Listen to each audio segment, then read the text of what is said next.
Morning, guys. Woke up to this one. Should say afternoon because it really isn't morning. Anyway, friggin' snow.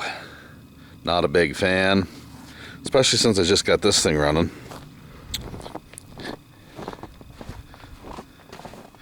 Anyway, I'm gonna clean up my garage, but I'm gonna do a little chat first with you guys here. Bear with me, get the lights on. I want to talk to you today about affordable hot rodding. Yeah, we're not all millionaires. Most of the people I know that hot rod, that build stuff, they work for a living. They don't have a ton of money, myself included. I do it on the cheap.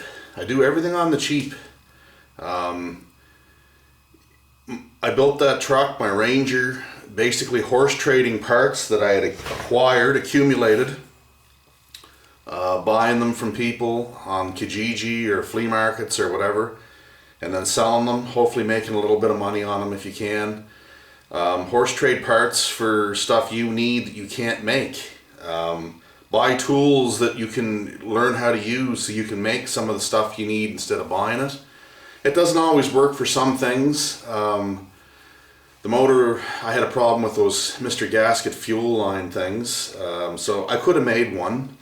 Went and got fittings and stuff, but where I'm at in Nova Scotia here, there's not a lot of fittings around. It's hard to find the pieces you need. So for the limited amount of time, and if I had any chance at all of getting my truck running so I could test it a bit, which I've done a little bit of, but still nowhere's near ready. I had to buy the fuel fitting from Russell's. If you go back into one of my other videos, you'll see it. It was about $80, but for me, knowing that I couldn't find the fittings and time was limited, it was worth paying the $80 for it. But the other stuff, you buy what you have to buy. Obviously, you're not going to make a camshaft, but horse trade for what you need. You don't have to put it, if it's a roller cam, even a flat tappet, if it's in good shape, you don't need to buy a new one. You get a used one. There's nothing wrong with the used cam, provided it's in good nick, and most roller cams generally are pretty tough. So just do it on what you can afford. And it doesn't have to be the fastest thing out there. A lot of guys get caught into the trap of, oh, it's got to be quicker than everyone else's stuff. No, it doesn't. My truck's not the fastest thing out there by a long stretch. I don't care though. I mean, it's a work truck. I purposely kept fuel cells and battery relocation stuff out of the bed because I want to use it as a truck. But it's cool. I built it. I love it. I enjoy it. That's all that matters at the end of the day. The main thing is just to get out there and do something. Make something. Make it your own. Not everybody has to like it. No one has to like it. The only person that has to like it is you, right? So if anything, that's what I'm trying to stress to people. You can get into this hobby, or if you want to call it that, for not a lot of money. If you do it on the cheap, you do everything frugally. So keep that in mind, guys. You don't have to build a 900 horsepower nitrous car in order to have fun.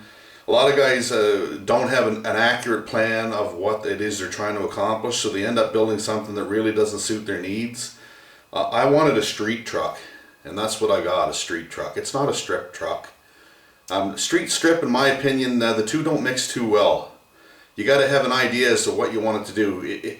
If it can't sit in hot traffic all day and idle without overheating, it's not a street truck. If you got a big radical cam in there that'll barely idle, I mean, it's cool and everything.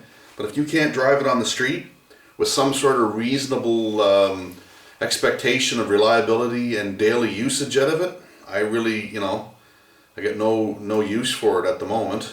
But in any case, just some thoughts on it, comment. If you don't agree with me, that's cool too. I'm all about that.